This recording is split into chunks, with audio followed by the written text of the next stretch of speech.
What's going on? Welcome to my cast on Crit Scion, which runs with Cyclone as a main attack and then Glacial Cascade and Ice Nova as the two spells. I also used a Wall Blade Vortex setup in my chest to use just in case, for example when killing the Guardians, and a couple of uses against Uber Elder as well. If you prefer just using the Cyclone setup and have more life, then just go ahead and use a Comb's Heart instead. I also didn't use the Unnatural Instinct and Might of the Meek duels, so if you have a lot of currency, then that would be a big boost to your overall damage. I used a two-handed sword just like Matthew used in his build, with hits can't be evaded to make sure my Cyclone always hits the target. I also used the Vault Pact craft on my amulet, which gives me Vault Pact as well as 10% of my damage Leaster's life while focused. That's partly also why I decided to go for the Hyper Boros belt, which adds damage against chilled enemies and lowers the cooldown of the focus skill itself. So because of that I went for one of the belts which had the critical strike chances lucky while focus craft on it. The build was great for mapping as well as for fighting bosses, even if some of the fights can be a bit awkward as a Cyclone based character. For Pantheon I used Lunarith and Gruthkul, for the damage reduction, avoid chance and to lower enemy attack speed whenever they hit me. This works very well with the belt that I use, which lowers nearby enemies action speed by 30% whenever I use focus. For leveling I used the Tabula together with Wanderlust boots and Nocturnal Caress gloves. Then I decided to level with Frostblade from level 1 and kept using that until around level 50, and that's when I started using Cyclone together with Glacial Cascade, Ice Nova and a cast on Crit gem instead. I used that up until I could equip my weapon, which had cast on Crit already crafted on it, and then switched over to that. For Flask, together with a Life Flask I opted for a Quartz, a Wise Oak, a Natsiri's Promise and a Quicksilver Flask. So I didn't use a Diamond Flask since my belt already gave me crit chance whenever I used focus.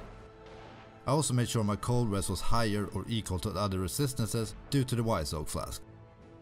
Other options for Flask could be a Taste of Hate, a Silver Flask, a Sin's Rebirth or any other defensive flask you might prefer over the ones I used. For bandits I decided to help Alira because of the crit and resistance, but killing them all could be a decent option as well. The way I got the right color sockets on my weapon was to do a 3 blue socket craft and then bringing it to rank 3 Vorici under research in my safe house, and he gave me 2 white sockets, which was plenty enough since neither of them hit any of the blue sockets. The reason I went for Scion was that I could get Overlead from Slayer, which works very well with Vault Pact while focus craft, but you also get the additional crit chance and power charges from the Assassin. Optionally you could use power charge on crit setup and go with the Pathfinder instead of the Assassin, but the 1% to the base crit chance is also very valuable, especially for the crit chance to Cyclone, more so than the spells. I had a ton of fun with the build and it will definitely not be the last cast on crit card I'll make this week.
For skills, this is the final tree I ended up with, and as always you can go down here and click on the different progression points to see what I use while leveling.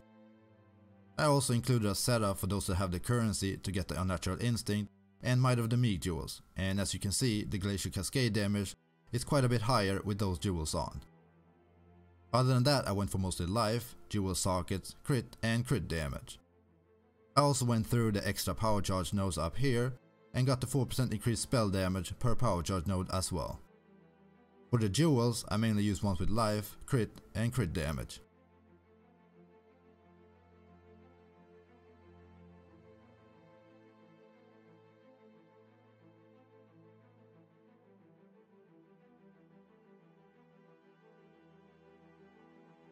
For items, this is the weapon that I used.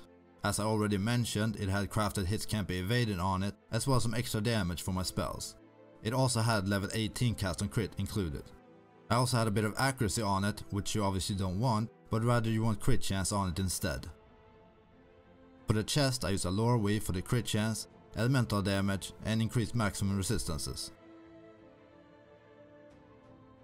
I also went for a Mark of the Shaper ring together with a rare Elder ring for the increased spell damage and life. On the rare ring I made sure to use one with Warlord's Mark on hit on it and then crafted crit chance as well. The amulet that I used was one with life, crit chance and crit damage. Then I also made sure it had an open suffix so that I could craft Vault Pact and leech on it while focused. For the belt I went for a Hyperboros belt mainly for the reduced action speed and increased cooldown recovery speed to focus. I also made sure to get one with the critical strike chance on Veil and high damage against chilled enemies. For the other rares I used ones with as much life and resistances on them as possible, just making sure my cold res was higher or equal to the other resistances because of the Wiseau flask.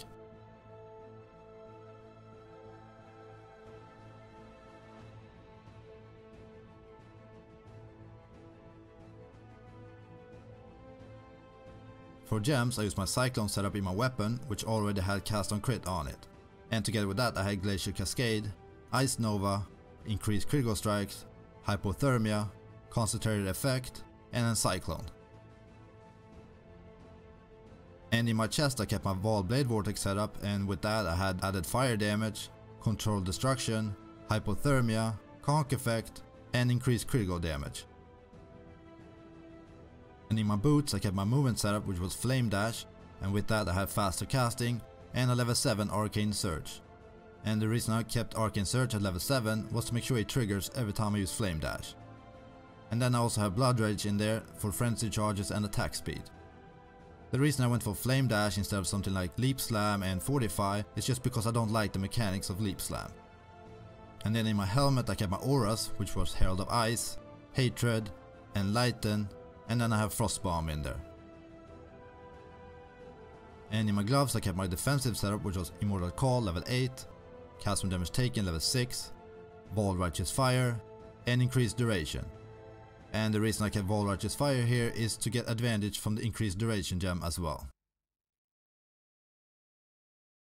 Thanks for watching, I hope you enjoyed the build and the video. I had a lot of fun with this character, so it will definitely not be the last cast on crit based build I'll make this league. But anyway, take care and hopefully I'll catch you in my next video.